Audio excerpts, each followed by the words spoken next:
selamat pagi. Senang sekali berjumpa kembali dengan saya Deborah Tanya dalam Ruang Publik KBR yang pagi hari ini dipersembahkan oleh Direktorat Jenderal Pajak Kementerian Keuangan Republik Indonesia. Dan tema kita pagi hari ini lebih bayar pajak, tak perlu takut diperiksa, ajukan restitusi. Saudara, dalam memenuhi kewajiban perpajakan di Indonesia, wajib pajak melakukan pelaporan perpajakannya ini dalam bentuk surat pemberitahuan atau SPT. Nah, SPT sendiri ini berguna sebagai media untuk melaporkan penghitungan pajak terutang dalam suatu masa dan atau tahun pajak, melaporkan objek dan atau bukan objek pajak, serta harta dan kewajiban dari seorang wajib pajak. Dan yang terpenting ini SPT harus dilaporkan sesuai batas waktu yang ditentukan dalam Undang-Undang Ketentuan Umum dan Tata Cara Perpajakan atau UU KUP. Pada proses perhitungan pajak dalam SPT yang dilakukan oleh wajib pajak, kita kenali dulu status SPT yang terdiri atas beberapa jenis. Biasanya status ini terlihat pada halaman induk saat wajib pajak melaporkan SPT-nya melalui e-filing dan berbagai sarana pelaporan yang saat ini telah dilakukan secara daring seperti e-form. SPT yang disampaikan ini dapat menjadi SPT kurang bayar atau SPT KB, SPT lebih bayar atau SPT LB, dan juga SPT nihil. Pada kesempatan kali ini kita akan membahas lebih lanjut terkait SPT LB atau lebih bayar, seperti apa opsi yang dimiliki wajib pajak untuk memperoleh hak piutang pajaknya, dan apa saja macam dan perbedaannya. Kita akan bahas lebih dalam terkait hal ini dalam Ruang Publik KBR yang bisa Anda simak di 100 radio jaringan KBR yang tersebar di seluruh Indonesia, mulai dari Aceh hingga Papua, dan bagi Anda yang berada di kota Jakarta dapat mendengarkan kami di 104,2 MS3 FM atau live streaming via website kbr.id dan YouTube Berita KBR.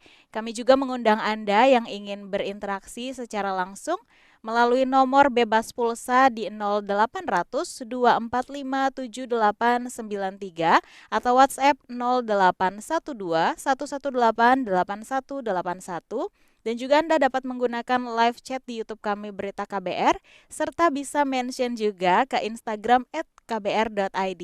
Jangan lupa untuk menyertakan tagar Ruang Publik KBR.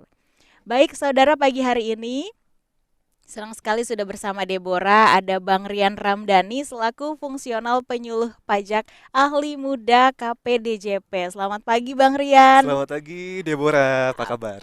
Aku baik, biasanya aku yang nanya duluan ya, ini langsung sama Bang Rian ditanyain. Kabar Oke, baik Bang Rian, iya. gimana kabarnya? Kabarnya alhamdulillah baik juga gitu ya, Sehat ya. sehat gitu Terima ya. kasih Bang Rian sudah datang ke Ruang Publik Sama-sama loh. KBR. Oke, ini lama banget ya nggak kesini. Sudah lama Sudah ya. lama. Akhirnya kesini lagi, baik. Iya. Dan Bang Rian Ramdhani ini sebelum kita bahas lebih jauh nih Bang, Mm-mm. kita mau dijelaskan terlebih dahulu oleh Bang Rian seperti Oke. apa sih SPTLB ini sebenarnya? Nah, tadi kan Deborah juga sempat menyinggung bahwa ketika kita menyampaikan SPT tahunan, eh, mulai dari apa namanya kewajiban kita ya, untuk bisa menghitung kemudian melaporkan dan juga menyetorkan kemudian melaporkan itu benar-benar harus pas, Hmm. nggak lebih nggak kurang gitu ya. Nah, tapi ada apa namanya satu kesempatan mungkin ya, bukan satu kesempatan, tapi ada waktu mungkin ketika kita menghitung ternyata SPT-nya menjadi lebih bayar Hmm. gitu ya. Nah, kalau kita bahas sesuai dengan judul, ketika wajib pajak ini sendiri ternyata status SPT-nya adalah lebih bayar, maka ini nggak perlu takut yang namanya untuk diperiksa. Hmm. Karena apa? Karena bisa mengajukan restitusi gitu ya. Nah, tapi kita jelaskan terlebih dahulu bahwa memang yang namanya lebih bayar itu muncul dikarenakan jumlah PPh yang telah dipotong oleh pihak lain itu lebih besar daripada jumlah yang seharusnya terutang Hmm. dalam penghitungan SPT tahunan gitu ya.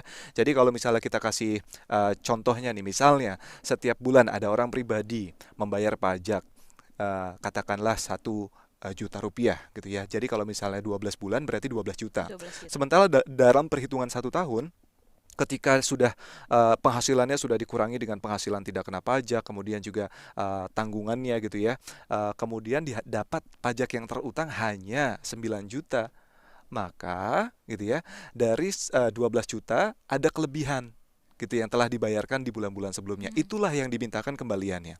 Nah, kalau misalnya pendengar KBR nih ya, atau wajib pajak ya yang ingin mengajukan restitusi, jadi sebenarnya ada loh kesempatan bagi wajib pajak untuk bisa meminta pengembalian dari kelebihan bayar pajak tersebut dengan konsekuensinya yang memang seperti biasa ya mungkin dilakukan pemeriksaan oleh KPP terdaftar gitu ya. Tapi jangan khawatir Deborah, karena kebanyakan nih wajib pajak ketika kita bicara soal lebih bayar nanti takut diperiksa. Malah dikubuk-kubuk gitu ya. Iya, khawatir, risau atau takut. Iya. Nah, ini gini, pemeriksaan itu dilakukan untuk memastikan bahwa perhitungan PPh seperti yang kita sampaikan tadi di awal atau pajak-pajak yang memang terutang yang menyebabkan lebih bayar itu udah sesuai. Sesuai dengan apa? Sesuai dengan keadaan yang sebenarnya dan sudah sesuai dengan peraturan yang berlaku. Nah, kalau misalnya hasil pemeriksaannya menyebutkan bahwa perhitungan tersebut telah sesuai, maka jumlah lebih bayar tersebut ya akan dikembalikan ke wajib pajak. Tapi kalau misalnya nggak sesuai, ya kemungkinan perhitungannya akan lebih bayar tersebut dikoreksi, Ya. gitu ya. Jadi lebih sedikit atau bahkan lebih banyak dan bisa jadi kurang bayar juga gitu. Nah, inilah yang berkaitan dengan penemuan-penemuan yang didapat selama proses pemeriksaan gitu. Tapi lagi-lagi jangan khawatir karena memang ketika kita sendiri sudah menerapkan prinsip self assessment, karena memang pajak kan prinsipnya self assessment ya, Ya. mulai dari daftar kemudian juga hitung, Daftar, hitung. setor, lapor itu harus dilakukan secara mandiri oleh wajib pajak dan harus sesuai gitu. Oke, baik kalau misalnya wajib pajak Iya. ini menyampaikan SPT Mm-mm. tahunan nih Bang, Oke. lebih bayar nih, tapi takut mau minta kelebihannya kayak yang tadi dibilang, karena banyak yang bilang nanti tuh malah diperiksa lah, terus kurang bayar, jadi Iya. insecure nih ya wajib Insektisida. pajaknya. Gimana tuh? Nah, ini pertanyaannya bagus nih. Karena memang terkait dengan hal ini banyak di antara kita wajib pajak juga yang memang khawatir seperti yang disampaikan tadi gitu ya. Takut-takut nih kalau ternyata yang tadinya LB gitu ya, malah karena yang nanti yang bilang diperiksa malah jadi lebih harus bayar lebih banyak gitu ya. Jadi Bukan kurang bayar jadi ya? kurang bayar gitu ya. Nah, jadi gini, untuk permohonan atas yang namanya pengembalian ini memang sangat dimungkinkan sekali oleh Direktorat Jenderal Pajak ya. Kalau misalnya pertanyaannya mungkin begini ya, arahnya mungkin apakah memungkinkan kalau misalnya wajib pajak bisa minta kembalian? Memungkinkan ya. Dengan cara apa? Dengan cara melakukan permohonan pengembalian pendahuluan kelebihan pembayaran pajak. Nah, tapi sebelum arahnya ke sana, coba kita jelaskan dulu nih supaya pendengar kita juga jelas gitu ya. Iya, betul. Kita harus ketahui dulu perbedaan restitusi dan juga pengembalian pendahuluan. Kalau tadi di awal kan disebutkan bahwa Deborah juga sudah menyinggung-nyinggung soal restitusi Ya. sesuai dengan judul di awal gitu ya. Nah, yang pertama kita bicara dasar hukum dulu deh. Dasar hukum yang bisa ditempuh kalau kita mau bicara soal restitusi, permohonan restitusi ini ada dalam pasal 17B Undang-Undang KUP, 17 beta ya. Jadi kalau untuk permohonan pengembalian pendahuluan kelebihan pembayaran pajak ini diatur di pasal 17C dan juga pasal 17 delta. Ada juga di pasal 94C Undang-Undang PPN. Nah, kalau misalnya tadi ya syarat-syarat subjeknya sudah terpenuhi dan atau kriteria wajib pajak ini sudah terpenuhi, maka ini wajib pajaknya bisa memanfaatkan prosedur tersebut gitu ya. Kalau restitusi diajukan oleh wajib pajak yang status SPT-nya lebih bayar dan memilih mekanisme restitusi. Tapi ada juga untuk wajib pajak yang nggak mau pilih restitusi tapi pengen pengembalian pendahuluan, dikembaliin dulu deh Oke. uangnya gitu ya. Ini juga bisa untuk wajib pajak persyaratan tertentu, kriteria tertentu gitu ya di pasal 17C Undang-Undang KUP atau juga wajib pajak yang kategorinya adalah persyaratan tertentu di pasal 17D Undang-Undang KUP. Nah, jadi untuk jenis-jenis wajib pajak tersebut memang udah diatur nih di undang-undang.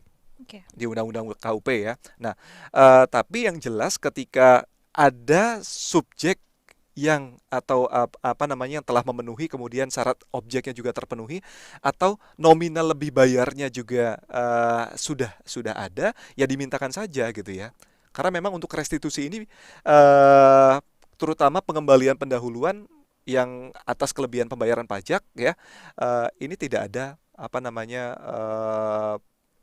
penghalang lah istilahnya bagi wajib pajak yang memang ingin mengajukan pengembalian pendahuluan seperti itu. Nah, yang pastinya kalau misalnya wajib pajak nih ya, lagi-lagi di sini saya harus menyampaikan supaya apa ya, supaya wajib pajak itu nggak takut ketika saya punya lebih Mau bayar minta sudah kelebihannya minta gitu kelebihan, ya. balikin dong Mm-mm. uangnya dari negara gitu ya ke kantong pribadi saya. Ya silakan saja, nggak perlu takut. Karena memang apa prinsipnya selama kita mengisi SPT dengan benar, Dengan lengkap benar. dan juga jelas, nggak masalah dan perhitungannya juga sudah benar, ya nggak masalah untuk dikembalikan. Nah, yang menarik adalah pengembalian pendahuluan atas kelebihan pembayaran pajak kalau orang pribadi ini bisa sampai dengan 100 juta rupiah.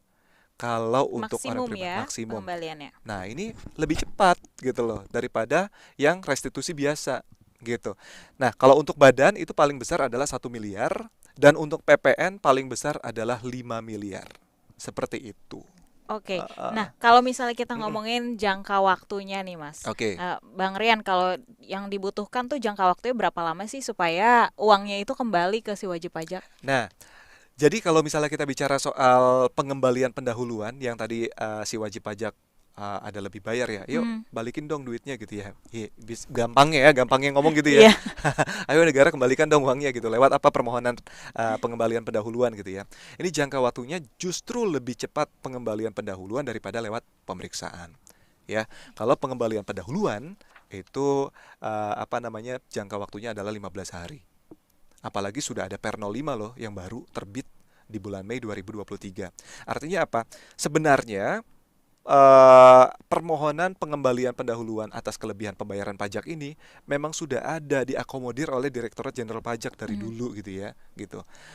Hanya saja memang mungkin kalau misalnya wajib pajak gitu ya, masih takut-takut ketika mau minta kembalian, takutnya itu tadi yang tadi kita ngobrol di awal ya, iya, takut nanti diperiksa malah malah kurang jadi bayar malah panjang enggak gitu gitu ya. ya. Padahal selama memenuhi kriteria gitu ya, selama memenuhi apa namanya syarat-syarat yang memang ditentukan, ya kenapa enggak langsung dikembalikan. Betul. Nah, Nah, gitu. 15 hari ini terhitung dari si pelapor.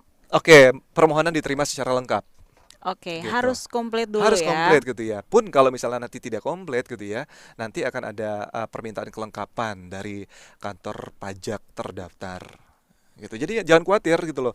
Eh, jangan jangan sampai ada stigma bahwa nanti mengajukan permohonan juga ribet gitu ya, ribet lah inilah itulah gitu, padahal sekali lagi semua layanan nih hampir seluruhnya gitu ya, layanan DJP itu sudah online loh gitu, sudah bisa tinggal klik di mana aja kapan aja sambil ngopi sambil ngobrol Mhm. nongkrong sama kawan-kawan juga bisa semuanya. Berarti untuk pelaporan jika si wajib pajak ini mengalami lebih bayar, Iya. itu bisa melaporkan secara online juga. Oke, nah itu dia. Jadi silakan saja nanti hubungi kantor pelayanan pajak terdaftar yang ada Mhm. di wilayah masing-masing gitu loh. Nah, yang perlu kami sampaikan sih intinya adalah ya sudah kalau misalnya memang perhitungannya memang sudah benar gitu ya terkait dengan lebih bayar, ajukan saja pengembalian pendahuluan karena kalau dengan sampai dengan 100 juta gitu ya, itu prosesnya lebih cepat Oke. untuk orang pribadi ya.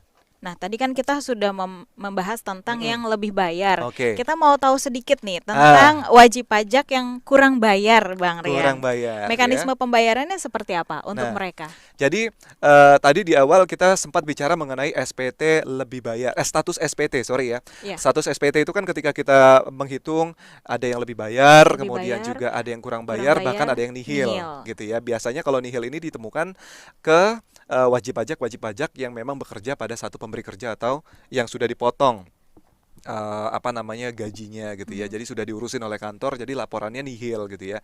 Nah, tapi kalau misalnya ketemu dengan perhitungan yang namanya kurang bayar, artinya pajak-pajak yang telah dibayarkan oleh wajib pajak dalam jangka waktu 1 tahun setelah diperhitungkan kembali dalam SPT tahunan ternyata lebih besar pajak terutangnya daripada pajak yang telah dibayar, Mhm. maka selisihnya itulah yang menjadi kurang bayar dan harus dibayarkan. Oke. Nah, gitu. Jadi kalau misalnya kita bisa bilang ya bahwa pajak-pajak yang udah dibayar ini kan menjadi tabungan ya. Tabungan ya tabungan bayar gitu ya. Hmm. Tabungan bahwa 1 tahun nih misalnya saya sebulannya 500.000 contohnya gitu ya, dikali 1 tahun kan 6 juta. Sementara pada saat perhitungan di akhir tahun, yang kita laporannya setiap Maret, Yep. setiap Maret untuk orang pribadi, ternyata yang menjadi pajak terutangnya adalah 12 juta, maka kita kurang 6 juta. Nah, itulah yang harus dibayarkan. Dibayarkan. Betul. Baik, Bang Rian, kita harus jeda iklan terlebih Oke. dahulu. Setelah ini kita akan sambung lagi perbincangan kita tentang lebih bayar pajak, tak perlu takut diperiksa, ajukan restitusi. Tetap di Ruang Publik KBR.